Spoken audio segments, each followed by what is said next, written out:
श्रद्धा बहन, तू आ रही है ना इस बार भाई दूज पर? बड़े भैया सुंदर ने बड़े ही ममत्व भरे स्वर में पूछा। नहीं बड़े भैया, इस बार नहीं आ पाऊंगी, थोड़ा काम है इन्हें, फुर्सत भी नहीं है। श्रद्धा ने थोड़ी बुझी हुई आवाज में कहा।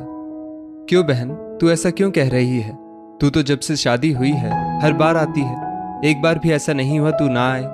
बहनोई साहब तो तुझे बिना कहे लेकर आ जाते हैं। वही तो भैया, ये बिना किसी के कहे मुझे हर बार लेकर आ जाते हैं, तभी किसी को कोई कद्र नहीं मेरी, ना ही कोई इज्जत है। ऐसा लगता है जैसे मैंने वहां आकर कोई गलती कर दी है, सब पर बोझ बन जाती हूँ। सबके चेहरे देखकर तो ऐसा ही लगता है कि जैसे किसी को भी हमारा आना अच्छा नहीं लगता। बड़े भैया, सिर्फ आपका फोन आया और किसी ने मुझसे आने के लिए नहीं पूछा। वहां आऊंगी तो सबके टीका लगाने जाना पड़ेगा। ऐसा तो हो नहीं सकता कि सिर्फ आपके लगाकर चली आऊंगी। सामने देखकर सबको मोह ममता जाग जाएगी, फिर सब बुलाने लगेंगे। अगर मैं आपके घर ज्यादा देर रुक जाऊंगी तो बाकी लोगों के मुंह फूल जाते हैं कि मैं आपसे, भाभी और आपके बच्चों से ज्यादा प्यार करती हूँ। तो आप लोग भी तो मुझे आगे से आगे मान सम्मान और प्यार देते हैं, ये किसी को नहीं दिखता। ऐसा मत कह बहन, हम तेरे बड़े भैया तो अपनी छुटकी को बुला रहे हैं। नहीं बड़े भैया, इस बार मेरा मन बहुत दुखा है बाकी भाइयों के बर्ताव से।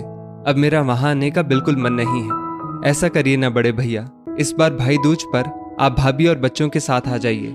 भाभी भी घर की जिम्मेदारियां निभाने में जल्दी कहीं नहीं निकल पाती है।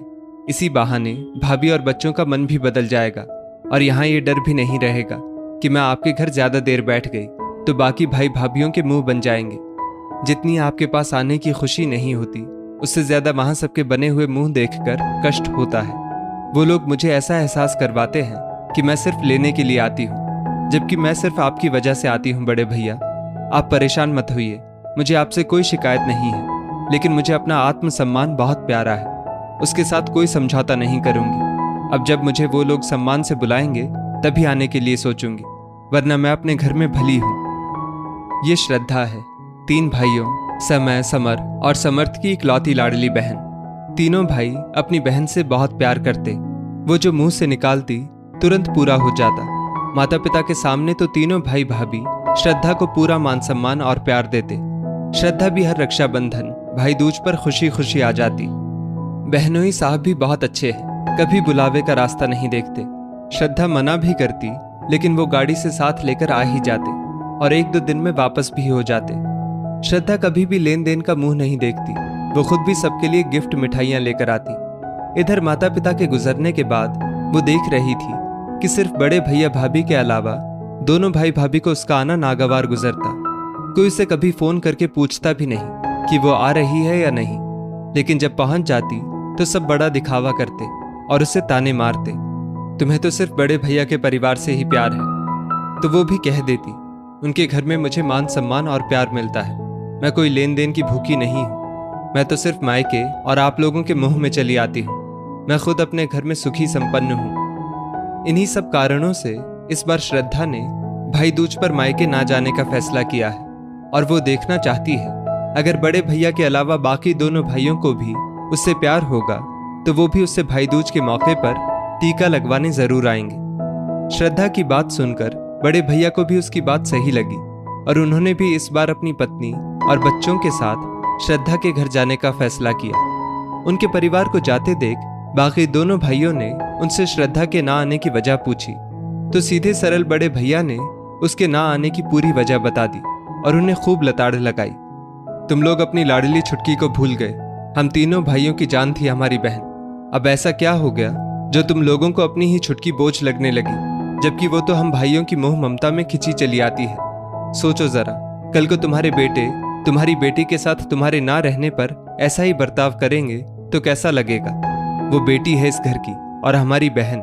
हमने एक ही माँ के गर्भ से जन्म लिया है, पूरा बचपन साथ साथ खेलते खाते बिताया है। उसकी विदाई पर मुझसे ज्यादा तुम दोनों बिलख बिलख कर रोए थे।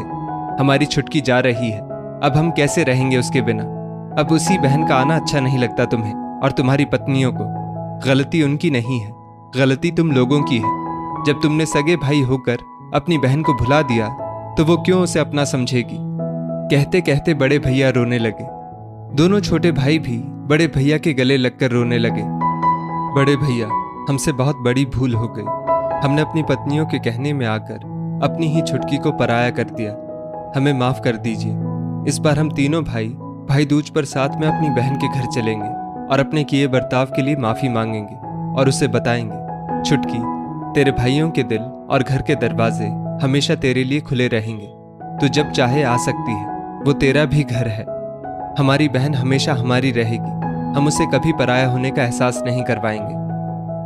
तुम लोगों को अपनी गलती का एहसास हो गया। बस हम तो यही चाहते थे, हमारे घर परिवार में आपस में प्यार अपनापन बना रहे। कोई भी आपस में लड़े झगड़े नहीं और बिछड़े नहीं। चलो आज सब साथ मिलकर सपरिवार अपनी छुटकी के घर चलेंगे और धूमधाम से भाई दूज का पर्व मनाएंगे।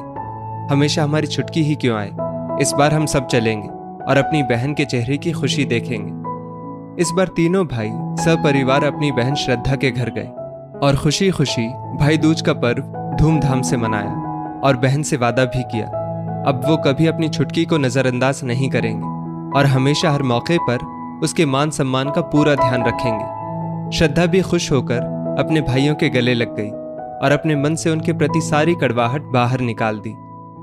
दोस्तों, देखा आपने, एक बहन ने अपने सम्मान की खातिर मायके ना जाने का फैसला लिया, जबकि हर लड़की के लिए मायके को भूलना आसान नहीं होता। लेकिन अपने आत्मसम्मान के सामने कोई समझौता नहीं किया उसने, और भाइयों ने भी समय पर अपनी गलती मानकर बहन से माफी मांग ली। ऐसा क्यों होता है कि माता पिता के जाने के बाद बहनों के लिए भाइयों का प्यार बदल जाता है। जो बहन बचपन से भाई की जान होती है, वही शादी होते ही खटकने क्यों लगती है। इस स्टोरी को लेकर आपकी क्या राय है, नीचे कमेंट करके ज़रूर बताइएगा। और ऐसी ही और भी बेहतरीन वीडियोस के लिए हमारा पेज ज़रूर फॉलो करें। धन्यवाद।